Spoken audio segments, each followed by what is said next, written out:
ಮನುಷ್ಯ ಬೆಳಿಬೇಕು, ಸಾತ್ರ 4 ಮಂದಿ ವಜ್ಜೆ ಆಗ್ಬಾರ್ದು. ನಾ ಯಾರಿಗೂ ವಜ್ಜೆ ಆಗಿಲ್ಲಪ್ಪ, ನಾ ಎಲ್ರಿಗೂ ಬೇಕಾಗಿಲ್ಲಪ್ಪ. ಹೌದಿಲ್ಲ? ನಾವ್ ಹೆಣ್ಮಕ್ಳು ಬೇಕಾಗಿದ್ರೆ ಸಾಕು, ನಿಮ್ಗೇನ್ ಬೇಕಾಗಿಲ್ಲ. ಅದ್ರಿ ಹೆಣ್ಮಕ್ಳು ಎಲ್ಲಿದ್ರಿ ಹೊಡಿ ಚಪ್ಪಾಳಿ ನೋಡೋದು. ನನ್ ಕಣ್ಣಿಗೆ ಕಾಣವಲ್ರಿ ತಡಿಯೋದು. ಬಿಡ್ರಿ ಸಾಕು, ನಾಳೆ ರೊಟ್ಟಿ ಅಂತ ಬಡಿದಿರ್ತಾರೆ. ಎಲ್ಲದಿರಿ ಕಾಣಕತ್ತೀರಿ? ಅದಿರಿ ಅದ್ರಿ ಬೆಂಕಿದೆ. ನಡಿತೈತಿ. ಈ ಕಡೆ ಹುಡುಗರು ಎಷ್ಟು ಚಂದ ನಿಂತಾರಪ್ಪ. ಅವ್ರ ಕೈಯ ಸಿಗಲಿ ಮೇಲಗತ್ತೆ ಸೇತಿ ಅಂದ್ರೆ ಭತ್ತ ಏನದ ಭತ್ತ ನಾಟಿ ಮಾಡಕ್ಕೋಸ್ಕರ ನಾಟಿ ಗಿಟಿ ಏನಿಲ್ಲ. ಅವಾಗ ಎಲ್ರು ಆರಾಮದೀನಿ? ಆರಾಮದಲ್ಲ ಬಂದಾರ. ಬಹಳ ತ್ರಾಸ ಹಂಗ ನಾ ಮಾತಾಡಕತ್ತೀನಿ ನೋಡಿ, ನಿಮ್ ಜೊತೆಗೆ ಬಹಳ ತ್ರಾಸ ಮಾಡ್ಕೊಳಕತ್ತಾರ. ಹುಡುಗರು ಅಕೌಂಟ್ದಾಗ ಇರ್ಬೇಕು ಕೋಟಿ ಕೋಟಿ ಗಟ್ಟಲೆ ಹಣ ಜಮಾ. ಕೈಯ ಸಿಕ್ಕರೆ ಡೈರೆಕ್ಟ್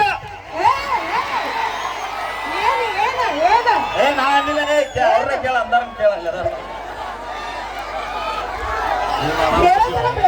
ಏನದು ಕರೆಕ್ಟ್ ಏನ ಹುಲಿಗಳು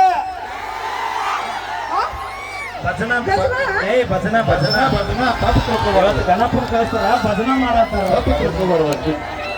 ಇಲ್ಲ, ಎಷ್ಟು ಕೆಟ್ಟವರದಿರಿ ಗೊತ್ತ ನೀವು. ನಾವ್ ಮೊದಲು ಚಲೋನ ಇದ್ವಿ, ಯಾವಾಗ ನಿಮ್ಮಿಂದ ಬೆನ್ನ ಹತ್ತಿದ್ರು ಪೂರ ಸುಮಾರು ಆಗ್ಬಿಟ್ಟಿವಿ ನಾವು. ನಿತ್ಯದೊಳಗ ಮದುವೆ ವಯಸ್ಸಿಗೆ ಬಂದಂತ ಹುಡುಗಿಯರು ಎಂತ ಹುಡುಗರು ಮದುವೆ ಮಾಡ್ಕೊಳಕ್ ಆಯ್ಕೆ ಮಾಡ್ಕೊಳತ್ತಾರಂದ್ರ ಗೌರ್ಮೆಂಟ್ ನೌಕರಿ ಇರಬೇಕು, ಅಗರ್ಭ ಶ್ರೀಮಂತ ಇರಬೇಕು, 25 ಎಕರೆ ಹೊಲ ಇರಬೇಕು, ಮಾರುತಿ ಕಾರ್ ಇರಬೇಕು, ಬಿಲ್ಡಿಂಗ್ ಇರಬೇಕು. ಗಂಡನ ಮನೆ ಹೊರಸಲ ದಾಟಿದ್ರೆ ಎದುರಿಗೆ ಅತ್ತೆ ಮಾವನ ಫೋಟೋ ಗೂಟಕ್ಕೆ ಬಡದ ಹಾರ ಹಾಕಿದ್ರೆ ಮಾತ್ರ ಅಂತ ಹುಡುಗರು ಸೆಲೆಕ್ಟ್ ಮಾಡ್ಕೊಳತ್ತಾರ.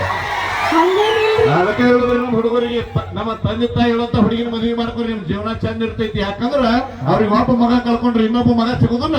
ನೀವು ನಾವು ಇಂತ 10 ಹುಡುಗಿಯರು ಹೋದ್ರೇನಾಯ್ತು, 11ನೇ ಹುಡುಗಿ ತರ ಶಕ್ತಿ ದೇವರಮ್ಮ ಕೊಡ್ತಾನೆ. ಬರೀ ನಮಗೂ ಇಲ್ಲ ಅಂತ ತಿಳ್ಕೊಂಡ್ರೆ ನಮಗೇನು ಅಂದಿಲ್ಲ, ಚಂದ ಇಲ್ಲ. ನೀವಿಲ್ಲ ಅಂದ್ರ ಗುರುಗಳ ಅಂದ ಚಂದ ಇದ್ದಿದ್ದು ಯಾವ ಸುದ್ದಿ ಇರೋದಿಲ್ಲ. ನೀವ್ ಸುತ್ತಿದ್ರಿ ಫಸ್ಟ್ ನೋಡ್ಕೊರಿ. ನಾವ್ ಚಂದ ಅದೀವಿ, ಏನ ಮನಸ್ಸಿಂದ ಚಂದ ಅದೀವಿ ಸಾಕು. ಮತ್ತ ಅದನ್ನೇ ಮನಸ್ಸು ಮನಸ್ಸು ಮನಸ್ಸು ಮನಸ್ಸು ಹೌದಿಲ್ರಿ? ಇಲ್ಲ ಹೆಣ್ಮಕ್ಳ ಮನಸ್ಸು ದೇವಸ್ಥಾನ ಇದ್ದಂಗ. ವಿಚಾರ ಹೆಣ್ಮಕ್ಳ ಮನಸ್ಸು ದೇವಸ್ಥಾನ ಇದ್ದಂಗ. ಎಲ್ಲಾರು ಒಳಗ ಪೂಜೆ ಮಾಡಿ ನಡೀತೈತಿ. ಹೆಣ್ಮಕ್ಳು ಮನಸ್ಸು ದೇವ್ರ ಮನೆ ಗಂಟೆ ಬಂದವ್ರು ಹೊಡಿಬೇಕು. ಏನು ಮಾತಾಡ್ತೀವ?